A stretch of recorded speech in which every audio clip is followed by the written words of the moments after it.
O tarifácio imposto pelos Estados Unidos a produtos brasileiros chega no país com um diálogo ainda travado entre o presidente Luiz Inácio Lula da Silva e o Donald Trump. A medida, que estabelece sobretaxa de 50% sobre os produtos nacionais, afetam cerca de 95 categorias de mercadorias, totalizando mais de 3.800 mil itens. O ministro da Fazenda, Fernando Haddad, afirmou agora há pouco que a pasta vai encaminhar nas próximas horas as medidas de proteção a setores afetados pelo tarifácio imposto pelos Estados Unidos. Segundo ele, essas ações elas vão ser definidas para cada empresa, buscando proteger principalmente aquelas de pequeno porte. Nós separamos até um trecho dessa entrevista do ministro da Fazenda. Vamos acompanhar. Nós vamos ter um plano muito detalhado para começar a atender, sobretudo, aqueles que são pequenos e não têm alternativas à exportação para os Estados Unidos, que é a preocupação maior do presidente. Pequeno produtor. Lari, já dá para adiantar algo desse pacote ali preparado pelo governo federal? A expectativa é que essas propostas da Fazenda precisam ali ser ratificadas pelo governo federal antes de entrar em vigor. A previsão é que sejam implementadas ali por meio de uma medida provisória. A gente espera pelo menos um alinhamento maior agora, né, entre a Fazenda e o Planalto, para não acontecer o que aconteceu ali na questão da crise do EF. Agora pelo menos está mais especificado, né? É um assunto de consenso, pelo menos, né?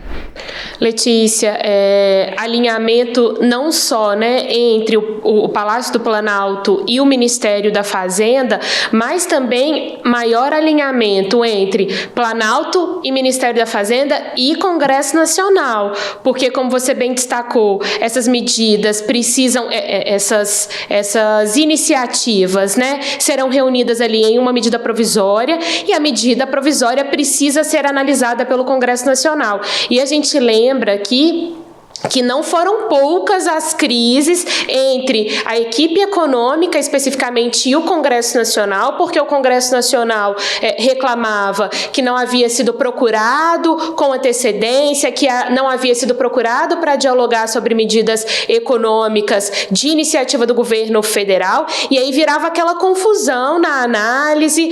Quando a questão chegava para a análise do Congresso, era sempre uma polêmica gigantesca. E também, como você citou, a gente pode destacar como exemplo a questão do IOF, o Imposto sobre Operações Financeiras, em que a gente teve, inclusive, um decreto sendo derrubado pelo Congresso Nacional, algo que não acontecia há muito tempo, e a questão indo parar lá no Supremo Tribunal Federal, ou seja, a crise escalando para o Supremo Tribunal Federal e confirmando ali, de fato, essa falta de alinhamento entre governo federal, especificamente ali Ministério da Fazenda, e o Congresso Nacional. Essas medidas ainda precisam do aval do Palácio do Planalto, como disse mais cedo o ministro Fernando Haddad, e você me questionava, Letícia, sobre quais seriam os focos, né, nesse primeiro momento de medidas de enfrentamento ao tarifaço. E aí, o que a gente pode citar com base nessa fala de hoje, mais cedo, do ministro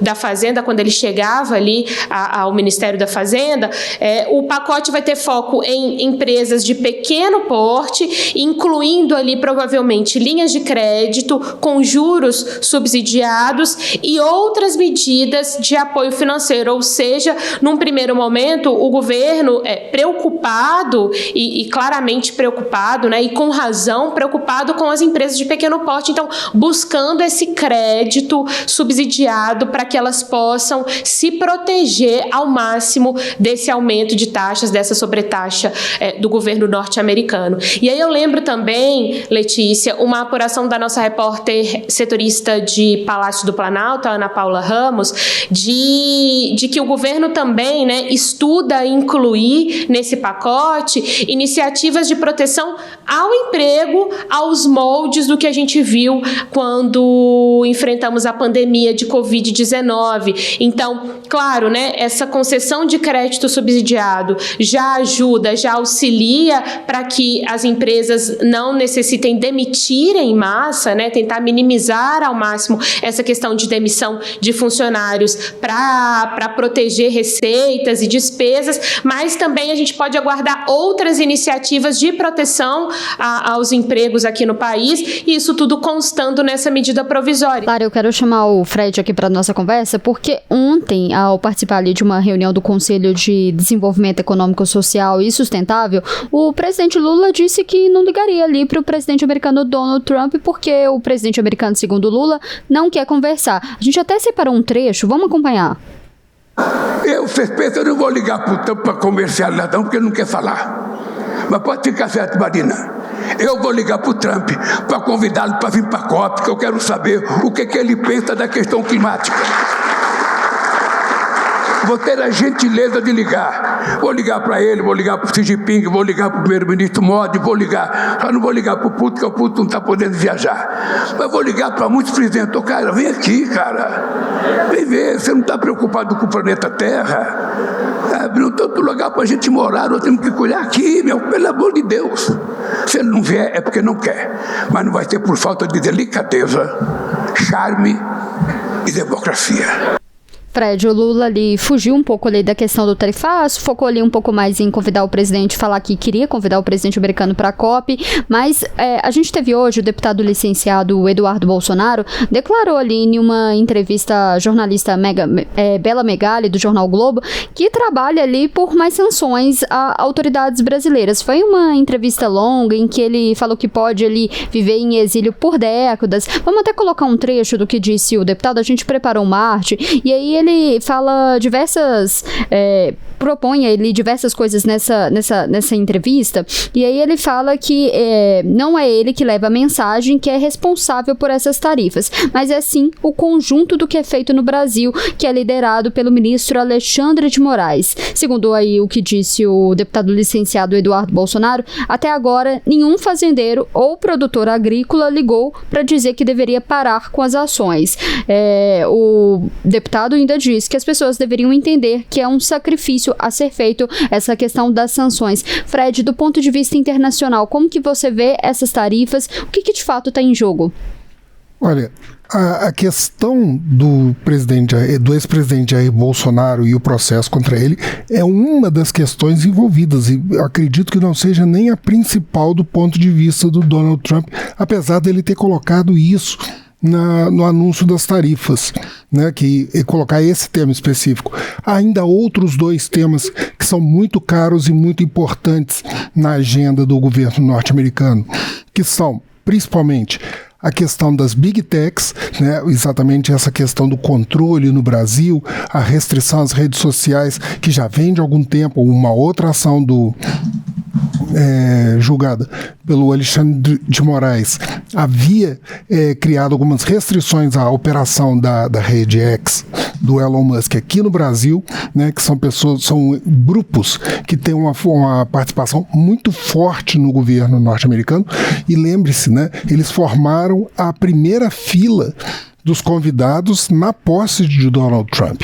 E o segundo tema, que também é muito importante, é a questão dos BRICS, principalmente o papel da China, né, que é o principal rival comercial dos Estados Unidos, e a maior parte dessas movimentações das tarifas se dá em conta disso, né, que é uma tentativa de afastar os recursos que hoje irrigam a China. A China, por exemplo, é o principal parceiro comercial do Brasil, posição que foi ocupada pelos Estados Unidos durante muito tempo, né?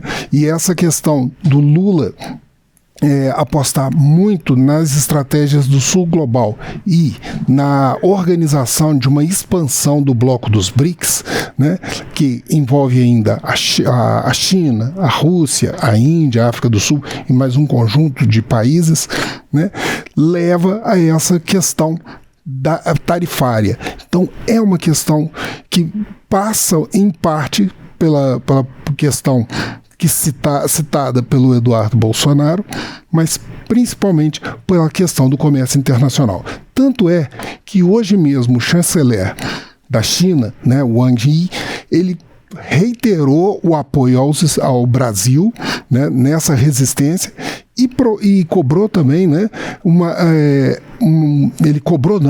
ele reforçou o apoio contra intimidações ao comércio internacional, né, que é exatamente essa política das tarifas, que não é exclusiva contra o Brasil. Outros países asiáticos, há uma negociação em curso com a China e também há uma pressão muito grande em relação à Índia e à Rússia também.